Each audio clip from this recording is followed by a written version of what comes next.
안녕하세요. 미속의 최진영 목사입니다. 2023년 9월 7일 오늘 나에게 주시는 생명수 샘물 모금을 시작하도록 하겠습니다. 시편 119편 33절부터 40절까지 보시겠는데요. 시편 119편은 말씀 전체가 하나님의 말씀, 율법에 관한 말씀이죠. 33절에 보시면 시편 기자가 여호와여 주의 율례들의 도를 내게 가르치소서 내가 끝까지 지키리이다. 하나님께 간구합니다. 나로 하여금 깨닫게 하여 주소서 내가 주의 법을 준행하며 전심으로 지키겠습니다. 나로 하여금 주의 계명들의 길로 행하게 하소서 내가 이를 즐거워하겠습니다. 나의 마음을 주의 증거들에게 향하게 하시고 탐욕으로 향하지 말게 하소서. 내 눈을 이렇게 허탄한 것을 보지 말고 주의 길에서 나를 살아나게 하소서. 계속 이제 하나님께로 자신의 마음과 시선이 향하도록 간구합니다. 주를 경외하게 하는 주의 말씀을 주의 종에게 세우소서. 내가 두려워하는 비방을 나에게서 떠나게 하시고 주의 규례들은 선하십니다. 내가 주의 법들을 사모했으므로 주의 의로 나를 사랑하게 하소서. 이렇게 이제 간절히 하나님의 말씀과 은혜를 사모하는 기도를 보게 되는데요. 우리도 이와 마찬가지로 간절하게 하나님의 말씀을 날마다 사모할 수 있기를 원합니다. 이어서 에스겔 24장 1절부터 보시는데요. 에스겔의 구성을 보시면은 24장까지는 유다가 완전히 멸망하기 전까지 기록이 되어 있는데 이미 기울고 있었습니다. 왜냐하면은 에스겔도 이미 느부갓네살 왕이 2차 침공 때 포로로 붙잡혀 가 있는 상황이고요. 24장의 그 말씀을 예언하는 시기에도 에스겔은 이미 바벨론에 붙잡혀 갔습니다. 아직 이제 본국에서는 완전히 멸망까지는 안 가는 상황이었지만 이제 고 3차 이제 침공으로 멸망을 앞두고 있는 상황이었고요. 그 이후에는 이제 포로기에 있으면서 이제 하나님의 말씀을 예언을 하고 그때 이제 포로기 이후에 하나님께서 이제 회복하실 것에 대한 이제 말씀들이 기록이 되어 있는데요.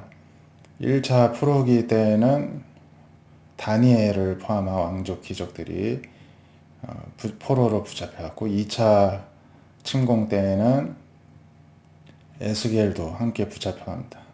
3차 침공 때에는 완전히 이제 멸망을 하게 됩니다. 그래서 에스겔은 포로 초기에, 다니엘은 포로 후기에 이제 관한 내용들을 예언을 하였다 이렇게 말씀을 드릴 수 있고요. 1절에 보면 아홉째 해, 열째 달, 열째 날에 무엇을 기준으로 9년 10월 10일이라고 기록을 하냐면 2차 포로기로 이제 에스겔이 붙잡혀 간지 벌써 9년이 지났습니다. 그때 하나님의 말씀이 임합니다. 너는 날짜 오늘의 이름을 기록하라. 바벨론 왕이 오늘 예루살렘에 가까이 왔느니라. 이제 이미 붙잡혀 간지 9년이 넘었는 그때에 하나님께서 이제 오늘 날짜를 기록해 두라고 합니다. 왜냐하면 바벨론 왕이 이제 예루살렘을 곧 침공할 것이기 때문에 그렇습니다. 그래서 너는 이 반역하는 족속에게 비유를 베풀어 이르기를 하나님이 이렇게 말씀하시기를 이제 가마 하나를 걸라 이제 불을 떼고 뭘 삼기 위해서 걸으라는 것입니다.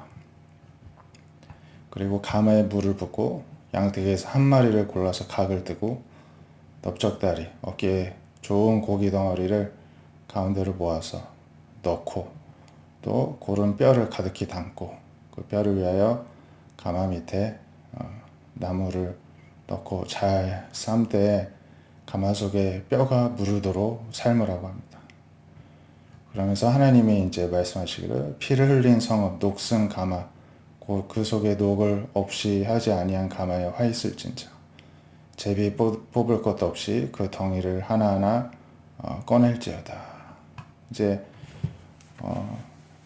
이 당시에 이스라엘 백성들을 향하여서 하나님께서 마치 녹슨 가마와 같이 그 속에서 고기를 꺼낼 때 제비 뽑기를 하면서 마치 비유적으로 누구를 먼저 멸망시킬까 순서를 정할 필요 없이 덩이를 하나하나 다 꺼내라고 합니다.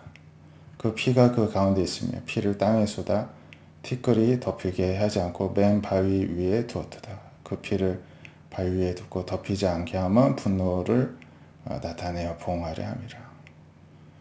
이제 이 고기를 양을 잡아가지고 막 삶아서 이제 막 무르도록 뼈까지 무르도록 삶은 다음에 이제 바위 위에 그냥 널브러지게 두라고 이제 하시면서 앞으로 이렇게 이스라엘 백성들이 하나님으로부터 아주 이렇게 뜨거운 맛을 보게 되는 것이죠. 징계를 받고 하나님께서 그들 가운데 이제 죄를 제거하시는 정화하시는 그러한 일을 하실 것을 비유로 말씀하십니다. 하나님 말씀하시기를 화 있을진저 피를 흘린 성읍이여 내가 또 나무 무더기를 크게 하리라. 나무를 많이 쌓고 불을 피워 그 고기를 삶아 녹이고 국물을 조리고 뼈를 태우고 가마가 빈 후에는 숯불 위에 놓아 뜨겁게 하고 가마에 옷을 달궈서 그 속에 더러운 것을 녹게 하며 녹이 소멸되게 하라. 이 성읍이 수감으로 스스로 피곤하나 많은 녹이 그 속에서 벗겨지지 아니하며 불에서도 없어지지 아니하는도다. 그러니까 막 녹슨 가마에 아무리 뭘 음식을 해봤자 계속 그 녹물에 의해서 오염이 되죠. 하나님께서 그 녹이 완전히 벗겨지도록 뜨겁게 달궈서 더러운 것이 녹아내리고 그 녹이 소멸되게 이제 하라고 하시면서 하나님이 이런 일을 해주시고 있다는 것을 비유로 말씀하십니다. 그 녹과 같이 더러운 것이 뭐냐 하면 음란이 그 중에 하나라는 것입니다. 내가 너를 깨끗하게 하나 내가 깨끗하여지지 아니하니 이는 내가 너에게 향한 분노를 풀기 전에는 내 더러움이 다시 깨끗하여지지 아니하리라. 나 여호와가 말하였은즉 이 일이 이루어질지다 질 것이다. 돌이키지 아니하고 아끼지도 아니하고 뉘치지도 아니하고 행할 것이다. 그들이 내 모든 행위대로 너를 재판할 것이다. 이제 하나님이 이렇게 지금 이제 이스라엘 남유다가 멸망을 당하고 포로로 붙잡혀가기까지 고통을 당하는 일이 왜 일어나는지를 비유로 일깨워주고 계십니다. 고린도후서 12장 11절부터 보면은 내가 어리석은 자가 되었으나 너희가 억지로 시킨 것이니 나는 너에게 칭찬을 받아야 마땅하도다. 내가 아무것도 아니나 지극히 크다 하는 사도들보다 조금 더 부족하지 아니하다. 이제 고린도 교인들을 위해서는 이 바울이 마치 어리석은 자처럼 너무나도 이제 사랑하고 아낌없이 다 내어주었죠. 그래서 좀 무시까지 당할 수도 있는 그런 지경이 되었지만은 사실은 지극히 크다는 사도들보다 조금도 자신은 부족한 자가 아니라는 것을 이제 호소를 합니다. 그렇죠. 부활하신 주님을 만나고 또 사도로 임명을 받았기 때문에 그렇습니다. 사도의 표가 된 것은 내가 너희 가운데 모든 참음과 표적과 기수와 능력을 행한 것이다. 그러니까 사도가 되었다는 증표는 이제 고린도 교인들 안에서도 늘 인하였고 바울이 기도하며 표적과 기사와 능력이 늘 뒤따랐다는 것입니다. 내 자신이 너에게 폐를 끼치지 아니한 일밖에 다른 교회보다 부족하게 한 것이 무엇이 있느냐? 너희는 나에게 공평하지 못한 것을 용서하라. 약간의 이제 농담 위트죠. 다른 교회보다도 더 폐를 끼치지 않으려고 노력했는데 이런 차별 대우한 것을 용서해라. 약간 농담 비슷하게 반어법을 사용해서 이야기를 합니다. 내가 이제 세 번째 너에게 가기를 준비하였으나 너에게 폐를 끼치지 아니할 것이다. 내가 구하는 것은 너희 재물이 아니고 오직 너희다.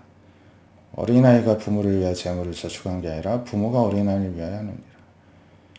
이제 바울이 고린도 교회에 가는 게 마치 무슨 재물을, 헌금을, 지원을 바라고 가는 것으로 오해할까봐 이제 설명을 하는데요. 고린도 교회 성도들을 염려하고 그들을 돌보기 위해서 가고자 하는 것이지, 고린도 교회로부터 무언가를 얻어내기 위해 가는 게 아니란 것입니다. 부모가 어린아이를 위하여 저축하고 돈을 또 어떻게 준비하고 사용할까를 고민하듯이, 내가 너희들의 영적인 부모인데 내가 고민을 해도 고민을 해야지 어떻게 영적인 자녀가 부모를 위해 고민을 하겠느냐, 이렇게까지 설명을 합니다. 내가 너희 영혼을 위하여 크게 기뻐한다. 그래서 재물도 사용하고 내 자신까지도 내어 줄 의향이 있다. 너희를 더욱 사랑할수록 나는 사랑을 덜 받겠느냐. 그러면서 하여간 어떤 이의 말이 내가 너에게 짐을 지우지는 아니하였을지라도 교활한 자가 되어 너희를 속임수로 취하였다 하는 말이 소문 가운데 바울에게도 전해졌다는 것입니다.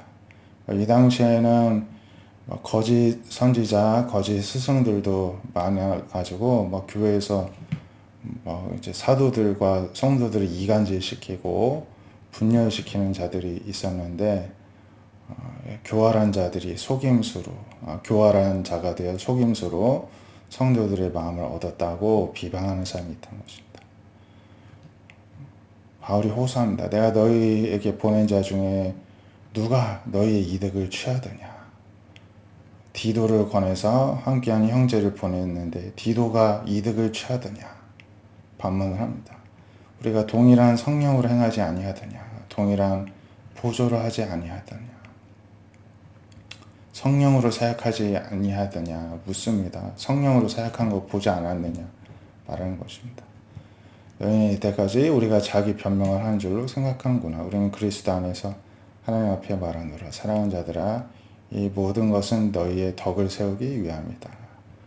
내가 갈 때에 너희를 내가 원하는 것과 같이 보지 못하고, 또 내가 너희에게서 너희가 원하지 않는 것과 같이 볼까 두려워하며, 또 다툼과 시기 분냄 당지는 것, 비방 수군거린 거만한 혼란이 있을까 두려워하고, 또 내가 다시 갈 때 하나님이 너희 앞에서 나를 낮추실까 두렵고, 또 전에 죄 지은 여러 삶에 그 행한 바 더러움 음란 호색함을 회개하지 아니함 때문에 슬퍼할까 두려워한다.